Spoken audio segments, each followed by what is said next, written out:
discussing today's topics from an African American perspective. This is Another View. Good afternoon, everyone, and welcome to Another View. I'm Barbara Hamm Lee. Let me begin today's show with a very special thank you to producer Lisa Godley and audio engineer Victor Bowen for keeping things together in my absence. And let me thank you, our listeners. You all have been just incredible with all of the love, the prayers, and condolences in the loss of my dad. My family and I are forever grateful for your kindness. Another View, along with the Virginia Wesleyan College's Center for Religious Studies and the Fort Monroe Authority, have partnered together to provide a safe space to talk about race and racial issues. The initiative is called Race, Let's Talk About It, and today is the third in a series of conversations that start here on Another View and then continue in the community during our town halls. Today's topic is called We the People, Race and Politics in America. We're talking about this topic also as a part of the special program we call the Claville Report, Policy, Law, and Politics, and it's the brainchild of Assistant Professor and Director of the Hampton University Pre-Law Institute and my co-host today, Dr. Eric Claville. Hi, Eric. How are you? Very well. Thank you for having me again, Barbara. Absolutely. And joining us by phone is political analyst Jamal Simmons. Hi, Jamal. How are you? Hi, I'm good. How are you? I'm great. Thank you so much for joining us. And Jasper Hendricks, who is the founder of the Political Action Committee, Brown, Virginia. How you doing, Jasper? I'm doing great. Thank you. Great. Thank you. And yourself? Thank you. I'm doing just fine. So I want to start this conversation by asking this question. If the premise is that the laws are made for everyone, okay, that's the premise, then why does race matter? Jamal, let me start with you. Mm-hmm. I think as you know, and I'm sure most of your listeners know, race matters because it's always mattered in America. The laws weren't always made for everyone. We know that when the country was founded, African Americans were counted as 3/5 of a person. We know that immigration, when it came to immigration laws, immigration was really restricted to whites for most of the country's history, and then they allowed people of African ancestry. But even into the 1920s and 30s, frankly, until the 1960s, did we really open up immigration to people from all sorts of other backgrounds and make it open as it is today. And now people are trying to restrict it again. Mm-hmm. So, I mean, the history of America is very tortured when it comes to this question about what does the phrase all men mean? And frankly, with women, that wasn't even the case in terms of voting and other rules. So I think it's always mattered in America. It will matter for some time. And we've made a lot of progress on a lot of fronts, but we still got a lot of work to do. And Jasper, from the perspective of the state perspective, why does it matter? Well, race matters, I believe, because, laws aren't always implemented equally. And as Jamal mentioned, it's really, sort of upon interpretation. And so, if we're not at the table, when these interpretations are defined, and when we're, working to define these things within the Virginia State Code, we're often, left out of the discussion. And so, and then when it becomes time to implementation, there's always a back and forth on what is actually meant. Mm-hmm. And so, we have to continue to be at the table in these discussions and encourage our, elected officials who are there to represent us to make sure they attend these meetings. Okay. And when those discussions are being had. So, Eric, let me ask you, what's more important? Is it who's in the office or is it who's voting in terms of race? Because in the presidential election back in 2008 when President Obama was elected, I mean, droves of people came out and voted Sure. because they wanted to be a part of that historical moment. But I'm not so sure, and people aren't so sure, that they are going to be as dedicated this time. Sure. And Barbara, you asked a very good question because a lot of individuals are just really not into politics because of the way American politics is or simply by not knowing. So my answer to that question is going to be the typical lawyer answer. It all depends, right? Okay, so what does it depend upon? It depends upon who's going to pass legislation for your interests, okay? It really doesn't matter who's in office as long as they're representing your interests, okay? But in order to get those individuals in office to represent your interests, then you have to vote in order to get those individuals elected.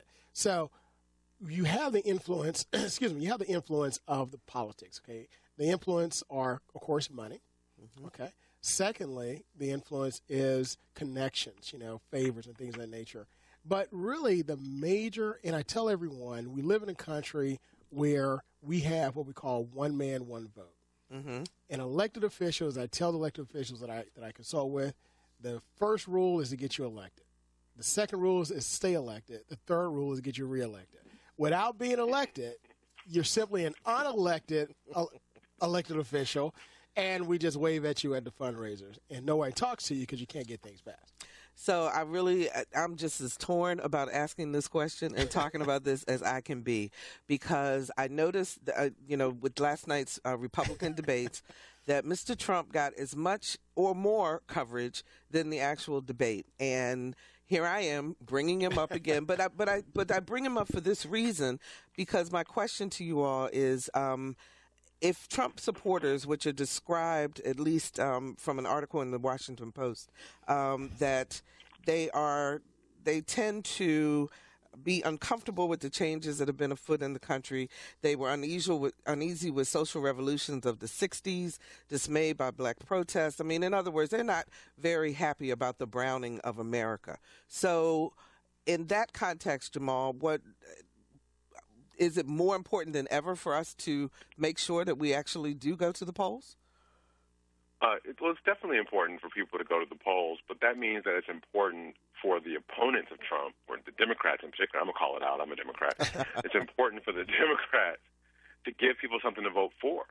And I hear far too often from my Democratic strategist friends that once Donald Trump or Marco Rubio or Cruz or one of these guys shows up in the general election, that will animate Democratic voters to get up and vote. That's not how Democrats vote. Democrats are lovers. It doesn't matter how many times we have our hearts broken, we still want to fall in love again. And so we are constantly looking for someone who is going to offer us something that we want. And if you offer us something that we want, then we'll show up to get that.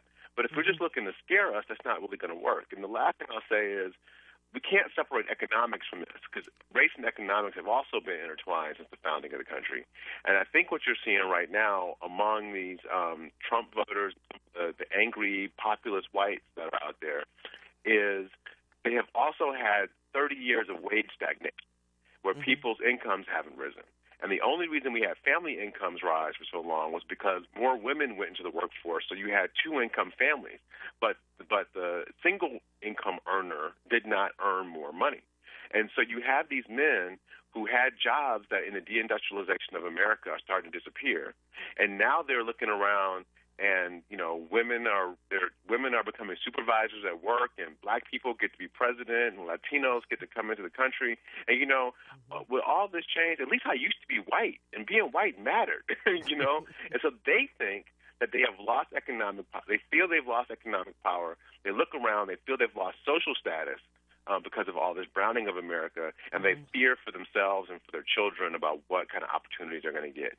That's the most sympathetic view. I don't really have a lot of sympathy for it because of history, but I do think we've got to understand where they're coming from, and so that we can diagnose it and figure out how to combat it. Eric? But Jamal, isn't that really a byproduct of the miseducation of white America as it relates to race?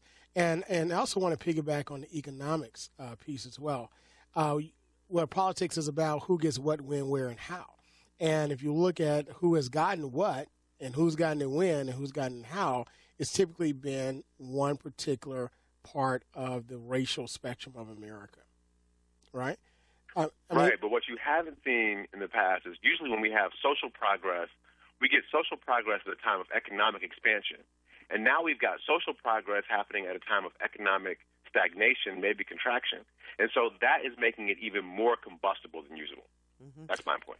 440-2665 or 1-800-940-2240 are the numbers to call if you'd like to join our conversation. We're talking about race and politics as part of our Race Let's Talk About It initiative. 440-2665 or 1-800-940-2240. Eric, you want to bring Jasper into the conversation? Yeah, Jasper, you actually made a very good point in the very beginning. You talked about having a seat at the table or being there, knowing what's going on.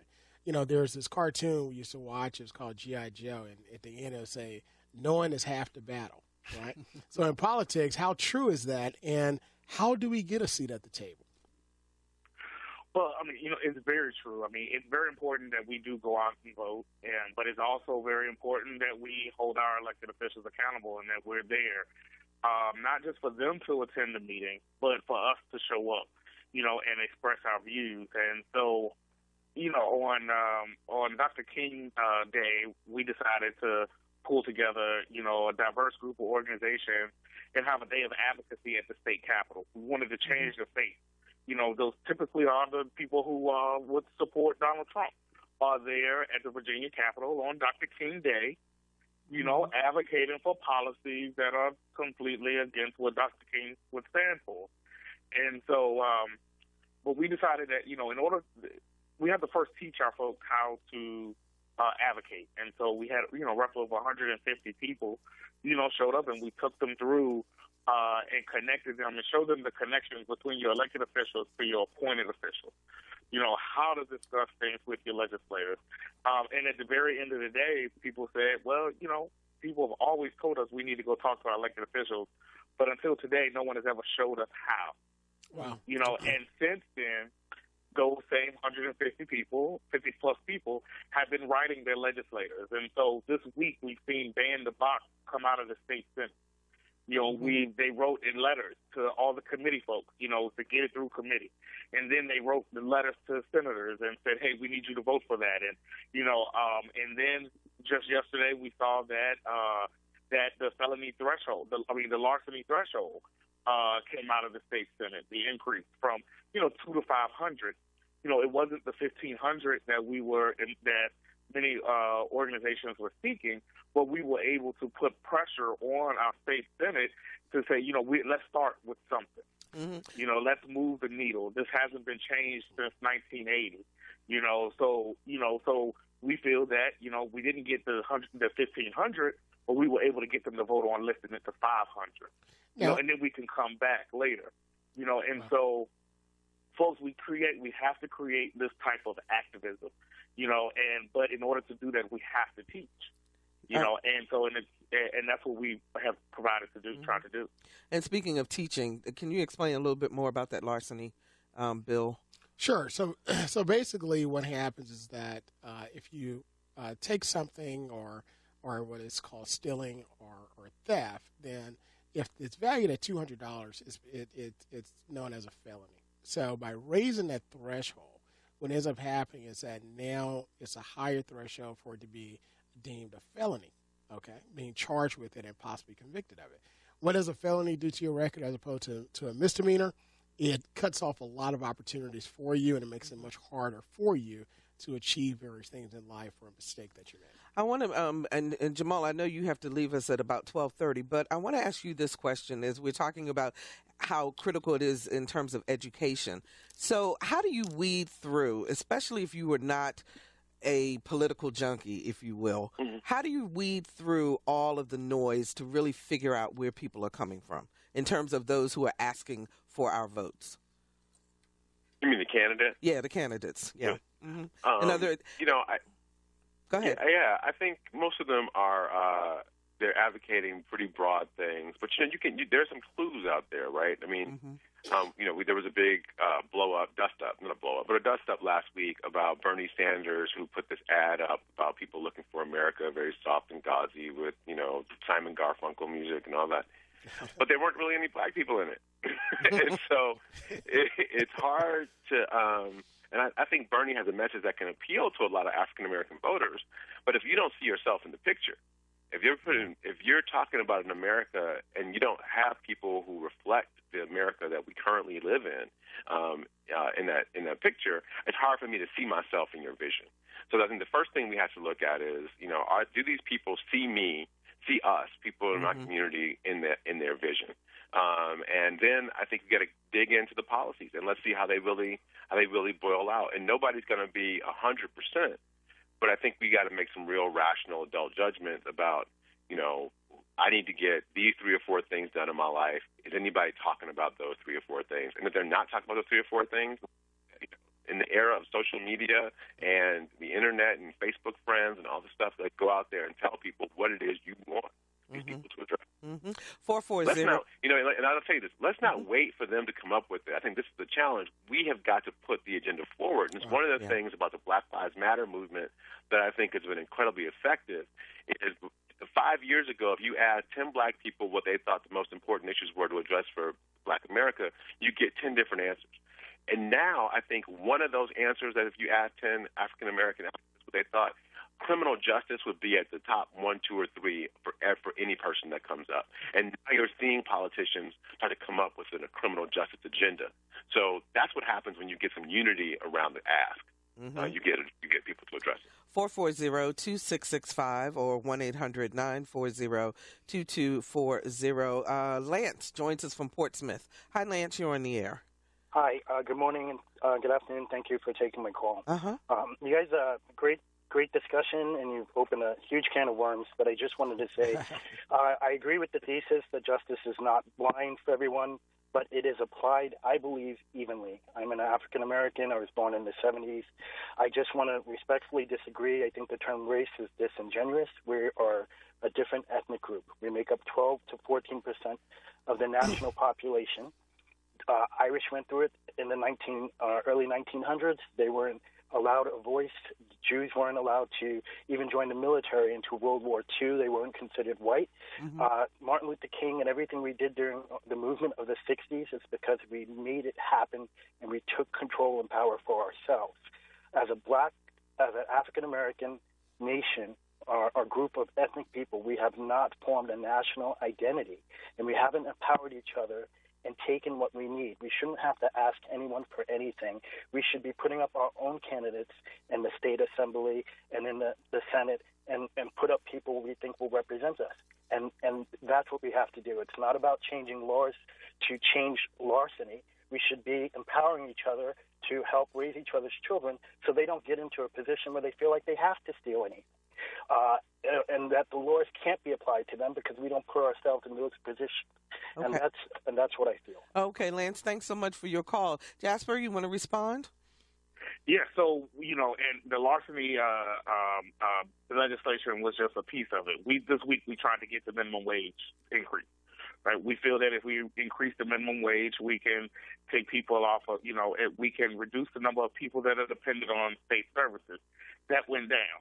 They wouldn't even take a vote on it, and so we're working on several pieces of some other bills to help empower people, like the earned income tax credit. But those have it's going to be hard to get them through our Republican-dominated legislature.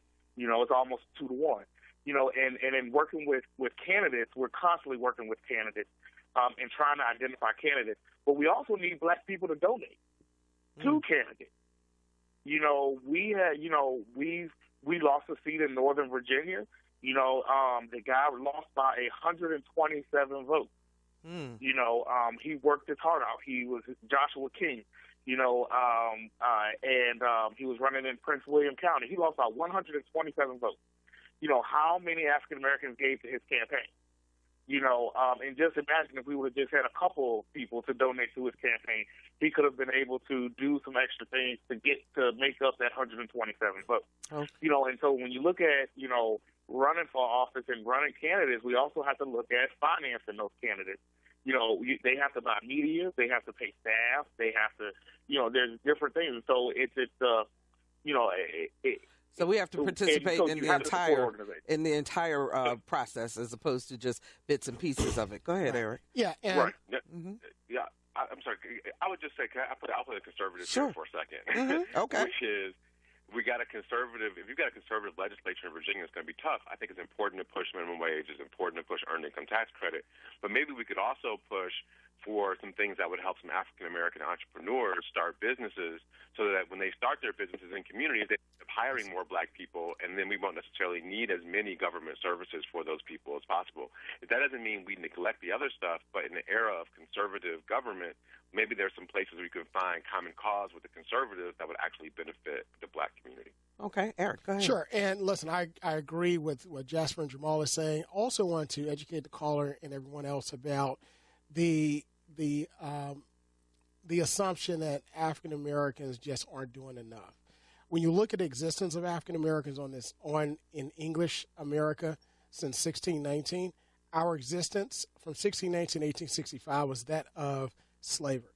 Okay, that's working and not getting paid for anything. That's 250 years. You look at the next 100 years from 1865 to 1965, or really 1964, you're looking at oppression through Jim Crow and segregation. That's opportunities that you're not allowed to have through public policy and laws that's restricting it, such as redlining and the like. So now you look at a little bit over 50 years where African Americans just now have the law on their side to help them to attain these opportunities that all others have had the opportunity to do so. There's also the concept of what we call the whitening of the American citizen. Well, what I call it is that when you have immigrants that come in from other countries, they become more white over various generations, so therefore they can blend in. So a person who is Jewish can actually pass for being a white American, even though they are Jewish and may have a Jewish last name, Irish, and the like. And finally, I want to give this realistic picture of economics. It's all about economics. It's all about economics. It's about education as well. In 2012, in the state of Virginia spent $9 billion of taxpayer money over 4 years on contracts and procurement. Of that, $8.7 billion went to companies owned by white males only. $300 million went to what we call minorities, which includes women, blacks, Hispanics, Native Americans, Asian Americans, and white women. Okay? All right? So $8.7 billion compared to $300 million. And that's just in 2012. The disparity has gone down slightly, maybe 1%, but the education part and the procurement disparity is there. It is there. I want to get to a phone call because, Jamal, I think this person wants to respond to something that you said. Randy joins us from Portsmouth. Hi, Randy. You're on the air. Hi, Jamal. Hi. I appreciate your conversation. The thing that I wanted to say was that the characterization of anybody being a Trump supporter or, in general, Trump supporters are angry or that white males have some issues with women and people of color becoming empowered and in the workforce and that they are everybody's equal. I really think it propagates a bad stereotype. I think it's very far off the mark. When I hear Trump supporters, it has nothing to do with liking Trump. It has everything to do with who can beat Hillary. So I don't see it that way. I think it's important to at least have the conversation that it be something broader than a simple angry white man stereotype. I think that that's a false narrative. The more time that passes, I believe that narrative becomes more and more false. And I would like to see folks address something more complex than just a simple, you're angry because you're no longer as powerful as you once were. Randy, you know, it's interesting you bring up that point, and I'm going to let Jamal respond to you. But the quotes that I read you from the Washington Post, just so you know, are written by white journalists. And these are based on polls. So someone has that perception out there. But Jamal, what's your question? What's your answer, rather? Sure, not everybody who supports Donald Trump feels that way, right? So I'm sure there, let's say 20% of the people who support Donald Trump don't feel that way. So that may be true. But I think if you take a look at the trajectory, right, starting with the Tea Party, going through the way people reacted to President Obama, going through the vitriol, and let's not forget, David Duke just endorsed Donald Trump, right? He's being endorsed by white supremacists, avowed white supremacists, who are really frank about what it is they believe. So I think when you look at there is a part of the Republican establishment that is angry, and they are it is almost as if they have been throwing a political temper tantrum because nobody in Washington will stand up to the changing of America that they're witnessing, and they just wanted to stop. And you can't really do business with people who are against your existence as an equal part of the society. Okay. Jamal, we know you have to leave us. We really appreciate you being with us today. Yes. And hopefully we can get you back again when you can spend the hour with us. I'm happy to be here, and in fact, I think I just sent Lisa a note. If you want me to stick around, I got a while Excellent. left. Okay, well then that's fantastic. If you're just joining us, we're talking about race and politics in America with Dr. Eric Claville of Hampton University, Jasper Hendricks, founder of the PAC Brown, Virginia, and Jamal Simmons, who is a political consultant with the Rabin Group. Let's see. Go ahead, Eric. If I can, quick. Barbara, I would like to respond to the caller. Okay. And this is really one, you kind of hear this when individuals want to kind of have a flowery view of crisis in America, especially when it deals with race. But the state of hate, this is an article that came out from the Leadership Conference, which is a national premier civil and human rights coalition. But basically shows in 2008, it showed that since 2000 to 2008, the increase in white supremacist hate groups went up 54%. Okay, that's the single largest increase, all right, since the after the Civil War, all right, and that was after President Obama was elected. Okay, so what you're finding is a lot of people are inflamed by the election of President Obama, a black man, holding the largest office, well, the most powerful office in the world, and they see their country. Again, you're getting this Goldwater, this racial political talk again, their country being taken over. When they say, we need to country back. Right, we need to take our country back. From where? Where has it gone? Our country is going down. Where? How? Tell me.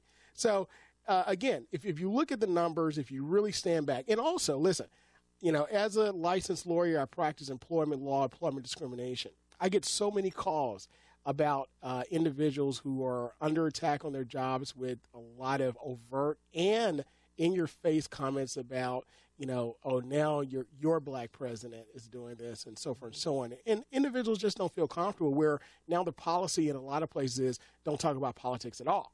Okay, our phones are lit up, as I thought they would be. 440-2665 or 1-800-940-2240. Marvin joins us from Williamsburg. Hi, Marvin. Hey, how you doing? Okay. That's good. I just wanted to comment on a statement about Donald Trump and his followers being afraid. But when that statement was made, it made me think about the 2008 election. Because if you go back 5, 6, 7 years ago, these people was praising Donald Trump. That whole party was. They even got together and made a pact that they wasn't going to do anything to help this man once he took office. So if these people are afraid of what are afraid of America getting browner, what do that say about the whole Republican Party when you go back before it was time for this election? Because now they know this man can't win again. There's no election for him again. Now it's like they want America to forget everything they did, everything they said about this man and how they did things to him. I mean, the word compromise was a bad word. Okay. All right, Marvin. 5 years ago. Thanks so much for your call. Let's let Jamal answer you. Go ahead, Jamal, and then we'll hear from Jasper. Now that I'm getting older, in my 40s, I can have a little bit more perspective. And one of the things that I think I see, and most people probably realize, is things have unintended consequences, right? And so now what you have, and I have friends who said this to me who have little kids. You have little kids who their entire lives, black and white kids, who live their entire lives with a black president. Yeah. So the expectation about what black people get to do is very different for somebody who's 13 and younger, right, than it is for the rest of us.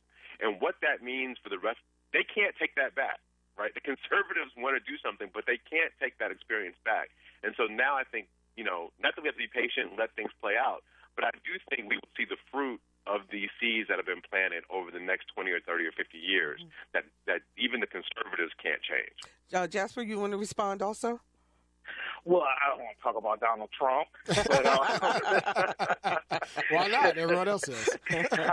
All right. I don't want to give him any more airtime than he deserves. I mean, he's just, I really don't think that he has I really don't think he plans on winning the presidential election. He's doing just what he wants to do, which is to have everybody talk about him so he can increase his earnings. But I will talk with Eric, about the small business. You gave the statistics about the small business, the procurement. One of the things that we have to do in Virginia is change the definition of a small business. Yes. And what it means to be a small business in Virginia. Right now, under the current definition, 98% of the businesses that are in Virginia are small businesses. And to be a small business in Virginia, you have to have one of two things: 250 or fewer employees, or make less than $10 million a year. And so it's not even to the standard of what the federal government says. The federal government says you have to have both. Virginia is one or the other. Okay. And so that actually keeps a lot of minority and small businesses, small businesses out of the equation, because they're competing. You may make $1 million a year, but you're competing against someone who makes 10. Or 20, as long as $20 million, as long as they have less than 250 employees.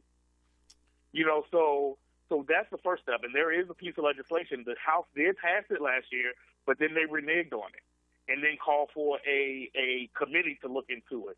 And now it's back up again, in the state legislature. And they just slid it in subcommittee, and that's where bills go to die, is in subcommittee, because then they don't have to take a recorded vote. Sure. So we have to, in order to create this opportunity, we have to begin to address issues like that. John joins us from Virginia Beach. Hi, John. You're on the air. Hi. How are you guys today? Okay. How you doing? Good. Good. Something I wanted to hit on was the Black Lives Matter movement. Over the years of growing up, I've noticed race has become a bigger issue, more and more so. Black Lives Matter, great. The problem is we're segregating to single race. All lives should matter. Too much of the time you see different races spouting about everything else and whatnot. In the Marine Corps, when I look to my brothers to the left and right of me, I don't see color. I see one individual person who I know indefinitely will have my back regardless of my skin color. In America, we need to start looking for that ideal in everyone. We have too much suffering going on right now, hate, killing every day. You see nothing good on the news. And one of the issues that are always brought up is race right now, and it's causing a lot of conflict in America, and it's saddening. Okay, John, let's let our panelists respond to you. Thanks so much for your call. Eric. Yeah, well, first of all, John, thank you for your call. Thanks for your service. And listen, as a veteran myself, I understand the concept of your brother to the right, to your left, that have your side, and all those that have your back. However, you mentioned something that is that a lot of Black Americans are saying is matter to us all the time. And you said very recently, race has started to matter. Race has always mattered, especially for white Americans and Black Americans. Again, I talk about the first 250 years of existence of 40 million people on this continent, in English America, that were subjected to slavery and inhumane and demonic treatment and behavior by another group. Another 100 years of being oppressed through segregation and Jim Crow laws, okay? And then now you have 50 years of being able to actually work towards something. Race has always mattered in this country, okay? If you go back to your Constitution and read it, it will tell you, it sections individuals out by race. And that's the first assignment that every class I've ever taught on the law school level or an undergraduate level, that's the first assignment all students have, is to read the Constitution. And then you will see how all laws and public policy dictate who gets what in politics, okay? Jasper, let me ask you. The other part of that, I'm sorry. Go ahead. No, go ahead. The other part of that is if you, that's like arguing, not saying that you shouldn't say Black Lives Matter. It's like arguing that you shouldn't have a dentist versus a doctor, right? Like, of course, but if you have a toothache, then you need to go see a dentist to focus on your teeth. I mean, we know health matters, but we know, like, if you have an actual problem in a part of your body, we should focus on that problem. So the issue isn't that all lives matter. All lives certainly do matter. But when we see a disproportionate number of Black lives being taken by the state without those people who are taking those lives being punished for those killings, then we've got to focus on that acute problem that the society is facing. Okay. Jasper, I want to ask you, tell us about Brown, Virginia, and exactly what it is. So Brown, Virginia started, I created it a couple of years ago because, I actually got my start in politics through the NAACP and served in leadership positions in Virginia. But since then, I've traveled around the country and done a lot of work around the country. But when I often look back at my home state, I see the organizations that I once was part of are now going through leadership challenges. And so while they're going through those leadership challenges, the work still needs to be done.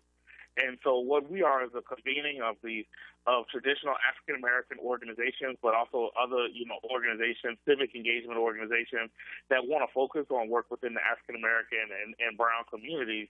So we bring them together to work with them on technical assistance, coalition building, and we focus on some of the issues like educating on voter ID, the new voter ID laws, but also with teaching advocacy now. And so we work with the NAACP, SALT, which is Social Action Linking Together, which is an organization out of the Catholic Church, the Baptist General Convention, the National Coalition of 100 Black Women, and a few other groups. And so that's what we did.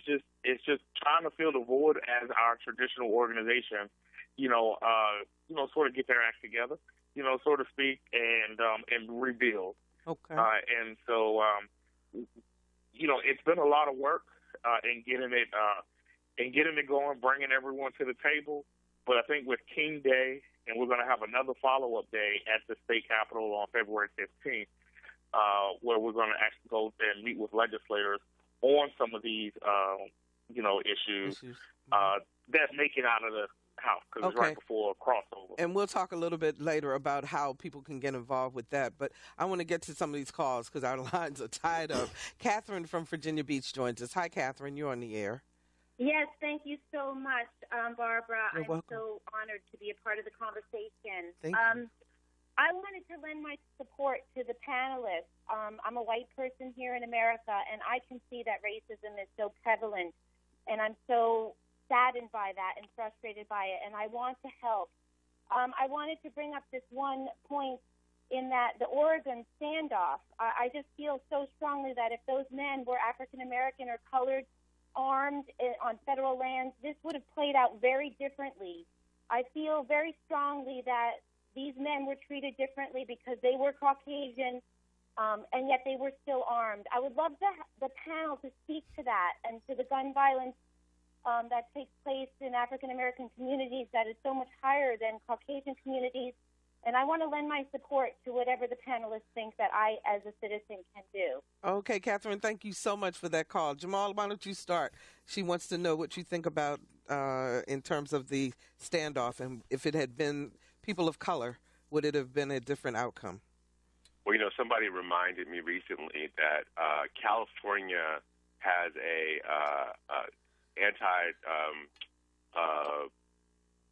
what do you call it? One of the weapons. They had a weapons ban, assault weapons ban in California because the Black Panthers took weapons into the state capitol because it was legal back in the 1960s. Mm-hmm. And so we know what will happen if Black people did this. The laws will change. People would focus. This is not about whether or not African Americans African Americans don't have that same. The threat of African Americans is perceived so much greater. There are a lot of things you could say about that. I wanted to get to the point that the caller made about what she can do. Yes, go ahead. And I feel the same way it's incumbent upon men to combat sexism when women aren't around. It's incumbent upon white people to combat racism when people of color aren't around. And there are all kinds of subtle things that get said, subtle things that get done that frankly, it's going to take some policing inside white community to make, and some conversations that are had that are really frank, maybe when people of color aren't around, people feel more safe, so that we can get to a place where we can really flesh out some of these problems that we've had the last couple hundred years. Okay, let's go to Eric in Suffolk. Hi, Eric, you're on the air. Hello, Barbara. Hi. I just have a question that I would like an answer to if somebody knows there. I understand and am personally affected by the larceny situation that we have in Virginia. And I see the laws, but then another gentleman brought up the history in this country of 350 years, slavery and oppression. And I'm just wondering, has there been in history a time where people have been enslaved and held captive in a land that wasn't theirs, that they didn't need to come out of it at some point? So long term, it might be hard for us to come to grips with, but do we need options outside of this country is my question. Okay, let's let the panelists answer. Who wants to take it on first? Well, Eric, where do we go? Right. I know, exactly. Right, well, I'll answer a question through history. If you look at the Marcus Garvey movement in Liberia was a country that was set up on the continent of Africa after colonialism, okay, which is very important to make that distinction because the geographical, political lines that are drawn, which are known as countries within the continent of Africa, were created after colonialism, okay? So that was a country created for individuals who were freed slaves that wanted to go back to their home country or homelands. However, I argue two things. Number one, I believe that the race problem can be solved one way. We don't need another Dr. Martin Luther King. He was phenomenal. He did it. We don't need another Medgar Evers. We don't need another Rosa Parks. But what we need is white males with white privilege to pass meaningful public policy and laws that allow individuals that have been historically disadvantaged in this country to finally take advantage of what this country has. In the words of the Constitution, we the people, in order to secure tranquility, the blessings of liberty for our posterity, okay? The second thing that we need and here's the reason why I say that, because African Americans are the only people in the history of mankind, documented history, that have been oppressed, belittled, killed, demeaned, demonized, and the like, but still have said to their oppressors in the world, we want to be a part of this country because we are the ones that helped to build it and then get paid for it. We love you. They wanted to kill Dr. King. They wanted to kill his family, but he said, we love you. We want to work with you. So I think that that's a powerful statement within itself. And I think when individuals realize that, we'll be a better country for it. Okay. Anyone else want to respond to that? Go ahead. Well, Jamal? I've been doing a lot of family genealogy research. Our family goes back on one side to Virginia and the other side to Georgia and Alabama. And we've gotten back to 1818 and the 1830s, right? And those people were slaves. And I just have to tell you, I'm not willing to walk away from 250, 300 years worth of labor and sweat and equity that our people have put into this country and leave it to other people. That's right. Okay. I mean, I'm invested. I'm not going anywhere. So we have to figure this out. All right. Well, I'm going to try to get one more call in before we're out of time. Jamal joins us from Virginia Beach. Quick question, Jamal. Yeah, just not a quick question, more of a comment. But okay. Thank you for having me on, Barbara. Sure. Hello, Eric, hey, Jasper, and Jamal. But my comment was actually also something Jasper said earlier. In my experience, I've worked with members of Congress. I've also worked on more than several campaigns over the last decade. But I do want to reiterate how much power that individuals have in influencing elections and how much power individuals have in influencing the actions of elected officials. We don't realize that, and we have to exercise that power. Elected officials, they do listen to us. We may not think they are, but they do. it's their responsibility to listen to us. Okay. And go ahead. I'm sorry. And as far as elections go, we have to take more of an active part. Just like Jasper said, giving money, but also being more active in running the elections and moving the elections and moving the electorate, and also being the persons who are putting forth the opinion and the trajectory of what the elections are about. Okay, thank you so much for that call. I think we just lost him, unfortunately. But Jasper, you want to respond to him? Yes, no, he makes some very valid points, and that's why I created two organizations. One is actually a PAC, which it's the Broader Representation Advocacy Team, but you can find it online at BRAT, BRAT -PAC.com, because I educate people on who's running for office, work with African American candidates who want to run for office for the first time, or they want to move from one position, like a board of supervisors, to a state senate. Connect them with resources, help raise money for their campaigns. We don't get any money. The money goes directly to the candidates. We show you how to give to them, how to find their website. Okay. And then Brown, Virginia is for those who want to work on voter registration, want to help educate people, have town hall meetings. We're about to announce a series of town hall meetings where we're going to go to different communities and talk about the issues. Okay, and hopefully teach people. I was going to say, tell us where they can find Brown, Virginia very quickly, because we're just about out of time. Brown, VA, BROWNVA.org. Okay, great. That's Jasper Hendricks, the founder of the Political Action Committee, Brown, Virginia. Thank you so much, Jasper, for joining us. Jamal, one last comment, about 30 seconds. Oh, I think this is a fantastic program. Thank you for having me on, and I think we got a lot of work to do this year, but hold these candidates accountable. Don't give your vote out for free. Okay, fantastic. Jamal Simmons, he is a political consultant and analyst, and he's with the Rabin Group in Washington, D.C. Thank you so much for joining us. Eric, we got a minute and a half for you to wrap it up. All right. Well, first of all, I'd like to thank my two friends and colleagues, Jasper and Jamal. Thank you so much. You guys are doing phenomenal things in your various areas, and we wish you nothing but success. I'd like to thank the callers for calling in. They always provide a lot of insight in this area, and Barbara, thank you as well. I would like to say that, again, we live in a country, I believe the greatest country at this particular time in man's history.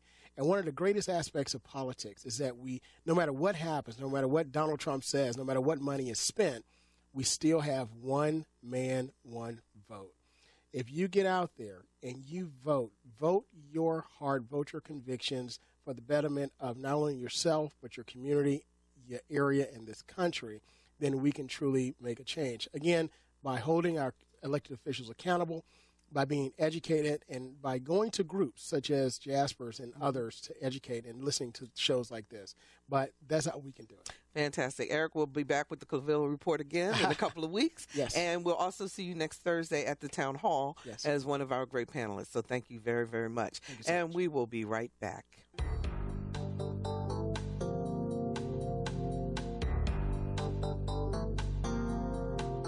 Hi, this is Essie Pather-Murkerson from Law and Order.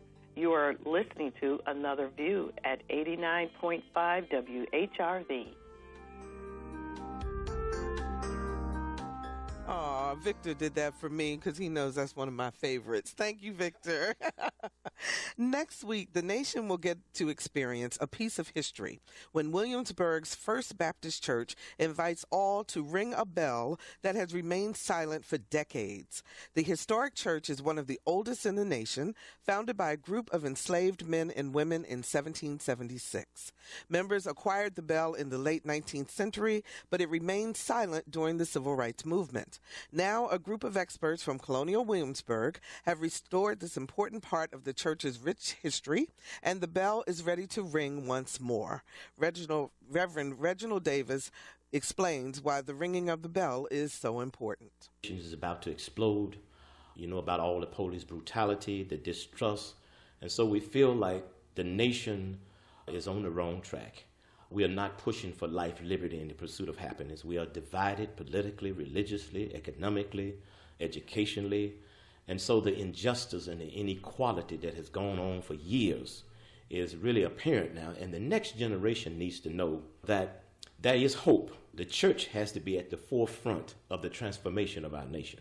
And so we want people to know that the bell signifies freedom, unfinished business of freedom. And we cannot live in a nation, as the great President Abraham Lincoln said, have slaves, have free. Those who are 1% holding 90% of the wealth, that's no freedom in that. And so we have to remind the nation that we are one nation under God, indivisible, with liberty and justice for all. The First Baptist Church in Colonial Williamsburg will kick off the month-long celebration on February 1st when a who's who of guests, including Danny Glover, Dionne Warwick, and the Reverend Jesse Jackson, will be on hand for the celebration. Now, while many have reserved time to ring the bell on the First Baptist Church in Colonial Williamsburg invite everyone in the nation to ring the bell throughout the day, every day, for Black History Month. And you can go to letfreedomringchallenge.org in order to sign up to ring the bell. You can either come ring it in person or you can ring it virtually. So that's letfreedomringchallenge.org. I want to tell you about two other events that you may be very interested in. Next Tuesday, I have the honor and pleasure of serving as the MC for the President's Lecture Series at Old Dominion University. Alicia Garza, who is the co-founder of #Black Lives Matter, will be here. Now, this is Tuesday, February the 2nd at 7:30 p.m. at the Ted Constant Convocation Center here in Norfolk. Tickets are free, but you must have a ticket in order to get in. If you want more information, you can go to odu.edu and find out on their page where you can get tickets. You can get tickets also at whynottix.com or the web information desk over at ODU. And again, tickets are free, but you need them in order to enter. That's Alicia Garza, co-founder of #Black Lives Matter. And this Sunday is the last day for you to sign up for health care for this year without being charged a penalty through your taxes. So Celebrate Healthcare is doing two events. One is today from 2 until 6 p.m. and then one on Saturday from 10 a.m. to 5 p.m. at the Hampton Roads Convention Center in Coliseum Drive in Hampton. And there are people there who will help you to be able to sign up and participate. And also our town hall, our next town hall is Thursday, February the 4th. And we hope that you will join us. It's at the Fort Monroe Theater, 42 Tidball Road in Hampton. It is also free. Everybody's invited. But please go to WHRO.org/talkaboutrace and sign up. So come on out. Join us for the next town hall. We'll continue the conversation on race and politics. Next week on Another View, a candid conversation with the new superintendent of Norfolk Public Schools, Dr. Melinda Boone. Our theme music was composed and performed by Jay Sennett. Lisa Godley is our show producer. Victor Bowen is our audio engineer, and Jordan Yowell answered our phones. I'm Barbara Hamm Lee. Make it a fantastic weekend, everyone, and I'll see you next week on Another View.